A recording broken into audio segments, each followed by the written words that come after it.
예, 안녕하세요. 이변은 있다 이동현 변호사입니다. 예, 오늘은 억울한 뺑소니 혐의에 대해서 제가 이제 직접 사건을 진행해서 무혐의를 받은 사례에 대해서 좀 설명을 드리겠습니다. 저 같은 경우는 대한변협의 형사 전문 변호사로 등록되어 있고 형사사건 중에서 교통사고 사건, 그 다음에 마약사건, 성범죄 사건을 많이 다루고 있습니다. 그리고 교통과 관련해 가지고는 여러 기구와 기관의 자문이나 고문으로 활동하고 있고, 그 다음에 이제 보시면 아시겠지만 굉장히 많은 교통 관련 사건을 진행해 봤고 좋은 결과도 많이 도출했습니다. 그리고 현재도 굉장히 많은 사건을 진행하고 있습니다.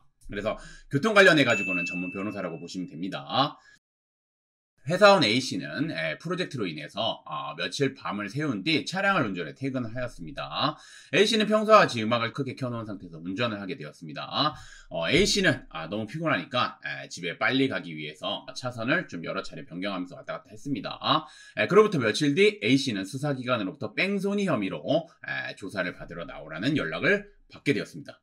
사고 사실 전혀 인지하지 못했었고 수사기관으로부터 연락을 받자 좀 억울했겠죠. 왜냐면 이제 자기는 그냥 차선 변경한 것밖에 없는데 뺑소니로 조사를 받으러 나오라니까 좀 억울한 부분이 있었습니다. 그러나 수사기관은 피해자가 제출한 블랙박스 영상을 바탕으로 피해자 진술에 더욱 무게를 두고 수사하고 있어 A씨에게 매우 불리한 상황이었습니다. 뺑소니 같은 경우는 혐의가 인정되면 굉장히 엄중하게 처벌하고 있습니다. 왜냐하면 죄질이 굉장히 안 좋다고 판단하기 때문입니다. 그리고 뺑소니 같은 경우는 도로교통법 위반, 도로교통법 사고 미조치, 그 다음에 특가법의 도주치상 이렇게 죄명이 두 개가 성립이 되게 됩니다.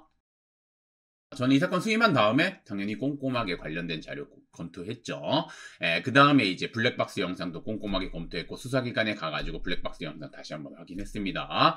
이후 저는 블랙박스 영상 등 객관적인 자료를 바탕으로 A씨는 이 사건 당시 밤을 며칠 샌 뒤 퇴근을 한 상태였기에 매우 졸린 상황에서 운전을 하게 되었다는 점, 그 다음에 A씨는 이 사건 당시 음악을 크게 듣고 있었기 때문에 사고 사실을 전혀 인지하지 못했다는 점, 그 다음에 A씨는 자동차 종합보험에 가입되어 있기 때문에 굳이 도주할 이유가 없었다는 점, 그 다음에 A씨의 차량은 사고 흔적이 전혀 없다는 점. 수사기관에서는 보통 이제 도주치상 뺑소니가 문제된 경우 이제 음주운전을 해서 도주한다고 생각하기 때문에 A씨의 동선을 파악하게 되면 A씨는 차량을 회사에서 출발해 가지고 집으로 가는 상황이었고, 회사에서 출차한 내역 시간에 딱 맞춰서 제출했고, 그 다음에 프로젝트로 인해서 이제 밤을 샜다는 것도 뭐 이제 직원들의 그런 사실 확인서 이런 걸로 제출 다 했습니다. 그래서 이제 그런 준비를 잘 했죠. 잘 하고 수사기관에서 조사를 받을 때도 이거에 대해서 구체적이고 일관되게 진술을 했습니다.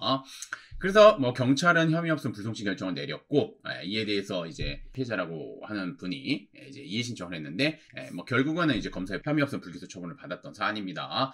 당연히 억울한 부분이니까 잘 대응했고, 근데 뺑소니 같은 경우는 이제 되게 많이 오해하시는 게 수사기관에서 그냥 편하게 조사를 받으러 오세요. 이거 뭐 혐의 인정 안 됐으니까 조사받으러 나오세요 라고 하시는 경우가 꽤 많습니다. 제가 지금 뭐 최근에 상담받은 내역도 뭐 그런 내용으로 조사를 받으러 갔다가 말 그대로 이제 혐의를 인정하고 나왔다고 했습니다.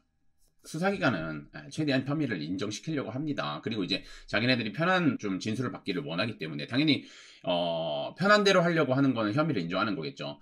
그러면은 이제 변호사가 가면은 굉장히 껄끄럽겠죠. 그래서 이제 혼자 조사를 받으러 오세요. 뭐 변호사 필요 없습니다. 이렇게 말하시는 경우가 굉장히 많은데, 그분들이 나중에 책임 안 져줍니다. 여러분들이 책임져야 됩니다. 그리고 그분들은 재판 단계가 어떻게 되는지, 재판에서 얼마를 받게 되는지 그런 거 정확하게 모릅니다. 재판 결과를 확인할 수 있는 방법이 없습니다. 그냥 수사해서 올리는 분들입니다. 그래서 여러분들 수사관님 말 믿지 마시고 이제 여러분들의 주관에 의해서 억울하면 억울하고 뭐 혐의 인정하면 혐의 인정하는 거 거기에 맞춰가지고 대응하면 됩니다. 그리고 뭐 감정적으로 뭐 수사관님한테 호소하고 막 그러려고 하시는데 그런 거 필요 없습니다. 수사관님도 그냥 객관적으로 판단해서 진행하기 때문에 그런 거 필요 없습니다. 그런 거 하지 마시고 법리적 주장해야 된다는 거 다시 한번 말씀드리겠습니다. 뭐 이 사건 좀 정리를 하면서, 뺑소니는 교통사고 중에서 가장 무겁게 처벌되는 범죄 중에 하나입니다. 특히나 피해자가 상해를 입은 경우, 상해 정도가 좀 센 경우 그러면 이제 엄중한 처벌이 내려집니다. 그리고 뺑소니는 일반 과실적인 사고와 달리 사고 후 구조를 하지 않고 이 현장을 이탈했다는 고의범이므로 일반적인 교통범죄와 달리 좀 엄중한 처벌받고 있다는 거 다시 한번 말씀드리고, 법원은 죄질 굉장히 안 좋다 보고 있죠. 그리고 이제 요즘 이슈됐던 연예인들 사건들도 있고 이래서 굉장히 안 좋게 봅니다. 실제 뭐 징역형 나오는 게 굉장히 많습니다. 실무적으로. 이거 혐의 인정하는 경우에도 잘 대응해야 됩니다. 억울한 경우 수사기관에서 억울함을 해소해 줄 것이라고 오해를 하는 겁니다. 이거는 수사기관은 범죄를 성립시키려고 하는 곳이 수사기관입니다. 그래서 수사기관은 최대한 범죄를 성립시키려고 하기 때문에 여러 객관적인 자료를 바탕으로 법률적인 주장을 통해 혐의를 벗어야 한다는 거 다시 한번 말씀드리겠습니다. 그래서 제가 좀 말씀드리지만 뭐 교통사고 사건 중에서 여러 가지 종류가 있고 뭐 그거에 대해서 이제 변호사가 필요한 경우도 있고 없는 경우도 있는데 뺑소니 사건과 관련해 가지고는 혐의를 인정하던 혐의를 부인하던 변호사님과 함께 대응하는 게 바람직합니다. 특히나 혐의를 부인하는 경우에는 이제 법률적인 주장을 해야 되기 때문에 일반인들 같은 경우는 유리하다고 생각해서 이것저것 다 제출하는데 거기서 불리한 것도 있고 필요 없는 자료도 굉장히 많습니다. 그러면 이제 뭐 사건을 보다가 필요 없는 자료가 들어오거나 아니면 불리한 자료가 들어오면 굉장히 사건 진행하는데 불리하겠죠. 그렇기 때문에 법률가가 판단한 유리한 자료, 그 다음에 그걸 바탕으로 한 법률적 주장 해야 된다는 거 다시 한번 말씀드리겠습니다. 그래서 변호사와 함께 대응할 필요가 있다는 거 다시 한번 말씀드리면서 그럼 어떤 변호사님의 도움을 받아야 되는지 한번 알아보도록 하겠습니다.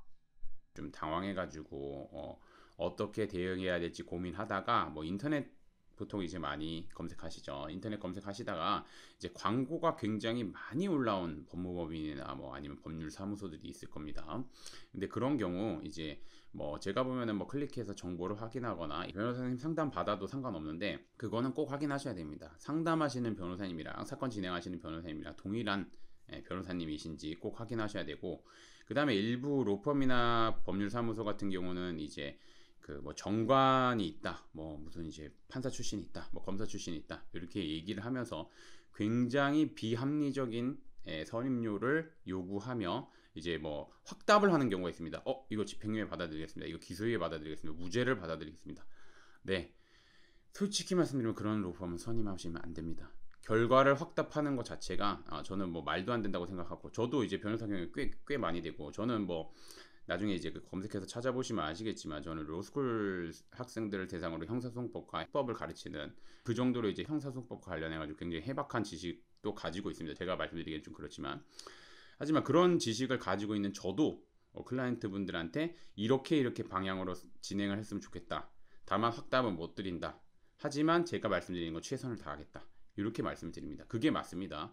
결과를 확답하는 거는, 왜냐면 판사님마다 이게 뭐 AI가 판단하는 게 아니고 뭐 컴퓨터가 판단하는 거가 아니기 때문에 판사님마다 관점에 따라서 결과가 다르게 나올 수 있습니다. 그렇기 때문에 그거 결과를 확답하면서 굉장히 비싼 수임료를 받는 거는 솔직히 말씀드리면 저는 뭐 사기꾼이라고 봅니다.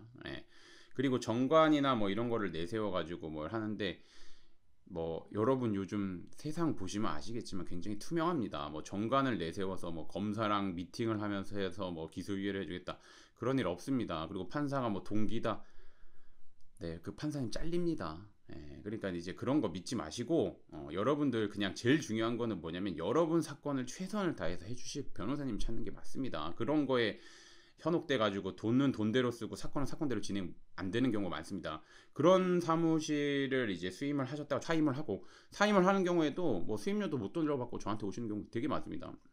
사건을 진행한 게 아무것도 없고 사건을 한 의견서나 이런 걸 보면 솔직히 말씀드리면 좀 퀄리티가 많이 떨어진 경우 굉장히 많습니다. 그러니까 말 그대로 정관이나 이런 걸 내세워가지고 광고를 하고 이러지만 실질적으로 뭐 사건을 진행하는 분들은 이제 다른 변호사님, 뭐 경험이 적거나 아니면 이제 뭐 초임 변호사님들이나 뭐 이런 경우가 많습니다. 제가 뭐 초임 변호사님이 잘못됐다 이런 게 아니라 경험이 아무래도 부족하기 때문에 그게 이제 경험이 많은 변호사님들이랑 차이가 있을 수밖에 없고, 당연히 서면의 질도 당연히 차이 있을 수밖에 없습니다. 그거는 뭐 경험치니까. 아무튼 그런 부분이고, 그래서 제가 좀 말씀드리고자 하는 건 뭐냐면, 뭐 말이 길어졌는데, 이제 변호사님 선임하실 때는 꼭 변호사님 상담 받으시고, 그 다음에 이제 상담하시는 변호사님이 사건 진행하는지 꼭 확인하시고, 그 다음에 이제 그 상담하시는 변호사님이 믿을 만한 변호사님이신지, 그리고 이제 직접 클라이언트 분들이랑 연락하시는 변호사님이신지, 그리고 이제 사건과 관련해 가지고 잘 설명해 주시는 변호사님이신지 그걸 꼭 확인하시고 변호사님을 선임하셨으면 좋겠습니다. 왜냐면 이런 피해를 받아가지고 저한테 오시는 그 클라이언트 분들이 굉장히 많기 때문입니다. 그래서 정리를 하자면 음주운전 이런 사건들, 그 다음에 이제 음주운전으로 재범 이상 문제가 된 경우에는 변호사 선임해서 대응하는 게 맞고, 변호사 선임하실 때는 저 아니어도 됩니다. 그러니까 이제 변호사님들이랑 상담 받으시고 클라이언트 분들이 느꼈을 때 사건에 최선을 다하고 그 다음에 사건을 정말 열심히 해줄 그럴 변호사님, 그리고 플러스 경험이 많고 이제 그거에 대해서 좋은 결과를 도출해낸 그런 변호사님을 찾으셔서 그런 변호사님과 사건을 진행하는 게 맞다고 생각합니다. 오늘의 주제는 여기까지 마치겠고, 저는 이변은 이따의 이동현 변호사였습니다. 감사합니다.